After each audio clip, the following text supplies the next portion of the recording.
What's up, my brothers? This video is a little bit of an off-the-cuff riff. I was at a social galling over this weekend, and I had a conversation with a couple of ladies asking about what's going on, how's your book doing, stuff like that. I'm making this video about how disconnected from the truth you can be. I'm going to expand on that a little bit and talk to the ladies and to the men why this is important to understand, but first, let me cover the origins of this because I'm just the messenger. Don't break out your weaponry and start shooting at me. I'm merely the messenger of this cold, hard truth bomb. If you haven't seen my video breaking down women's peak and men's peak, then I'll put a card up in the top right so you can watch that video later.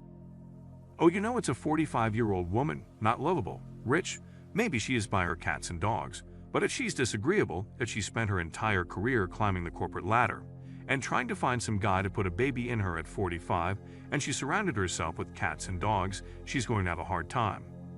He must be better, stand-up comedy and handyman.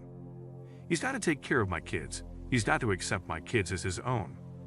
And that's a lot more than just being loved by somebody, because the Sanders go well beyond that. I always say when there's a conflict between what's said and what's done, believe the behavior versus the voices. So anyway, how could you suggest that women are beauty objects? What about being successful, bright, witty, smart, and having a degree? No male in history has ever said, look at the degree on that check. Cite an example. Find a movie clip or something that says men are drawn to women's intelligence or degree. What ladies don't understand is that you don't share your success in pot of gold with men, especially lower-tier guys. A rich guy will change a broke woman's life, but a rich woman won't even look a broke man's way. Men and women are different, and as long as society looks at the sexes and attraction with ego investments that aren't factual, you'll always struggle to find love in a partner. Get your degrees framed in hog mahogany and make sure they have little letters after your name. No man is attracted to that. They're looking at her visually, the optics of beauty. No amount of society telling men and women they're beautiful at any weight can change that.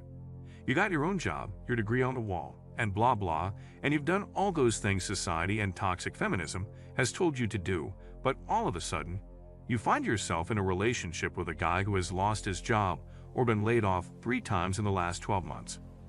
As you're living together, the clock starts ticking down to the end of the relationship, and this is what I told these ladies when women see themselves as a victim in a relationship. If you're new to my channel, card up in the top right, I'll put a video on what hypergamy is. But all that means is she has to wake up every day looking at the guy she's thinking, this is the best I can do. When you stop chasing excellence, you start to relax. One of the biggest precursors to a divorce, happening 6 to 12 months down the road, is her getting a big promotion. Chase big-ass goals, climb the corporate ladder, make bucks deluxe, have a multi-million-dollar bonus, and that just makes it harder for women because they're hypergamous, they date across it up. There's fewer guys available to them, and as they get more successful and wealthy, they generally become older.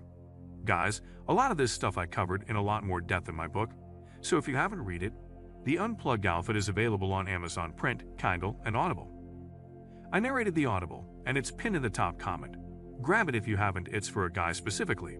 But if you ladies want to read it, you can do so with an open mind. Women want the best, and there's nothing wrong with that. It's programmed, not a flaw in her operating system. If she didn't seek the greatest provisioning male, her odds of survival would plummet. We've been nomadic hunter-gatherers, sapiens, for tens of millions of years. We've only been operating in a modern society for the last century or so. We haven't adapted, evolutionary speaking, to the world we live in today. They're just facts. If you have a problem with the facts, then the problem is with you.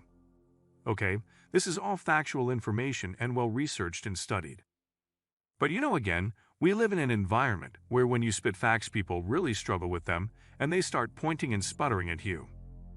I deviate for it, and you'll see it in the comments, but a bomber only gets flack when it's over the target. So leave your comments below, and check out the pinned thing in the top comment. Grab a copy of my book to enlighten, educate, and delight yourself, and we'll see you in the next video.